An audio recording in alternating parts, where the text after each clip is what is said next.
રાષ્ટ્રીય ક્રાંતિકારી સંત પરમ પૂજ્ય મુક્તાનંદજીની 68મી જન્મજયંતિ નિમિત્તે શ્રવણ પ્રસાદ કેન્દ્ર અમરેલી ખાતે સનાતન સેવા મંડળના માધ્યમથી સેવા કાર્યનો પ્રારંભ માનવ મંદિર સાવરકુંડલાના પૂજ્ય ભક્તિરામ બાપુના વરદસ્તે દીપ પ્રાગટ્ય કરી પક્ષી માટે પાણીના કુંડા તેમજ રાશન કીટ વિતરણ કરી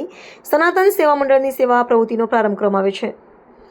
આરાધ્ય શુક્લા દ્વારા ગણેશ વંદના નૃત્ય સાથે કરવામાં આવ્યું. આ પ્રસંગે પૂજ્ય ભક્તિરામ બાપુએ પોતાના પ્રવચનમાં જણાવ્યું કે પૂજ્ય મુક્તાનંદ બાપુએ આપણા સૌને સેવા કાર્ય માટે પ્રેરણા સ્ત્રોત છે તેમ જણાવી સનાતન સેવા મંડળ અમરેલી દ્વારા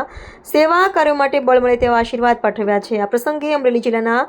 બ્રાહ્મણ સમાજના પૂર્વ પ્રમુખ મુકુંદભાઈ મહેતા, મુક્તાનંદ બાપુના પરમ સેવક ચાંદગઢ દરબારસિંહ રાણીકભાઈ દાદલ, અમરેલી સાયન્સ કોલેજના પ્રોફેસર ડોક્ટર જ્વલન ત્રિવેદી,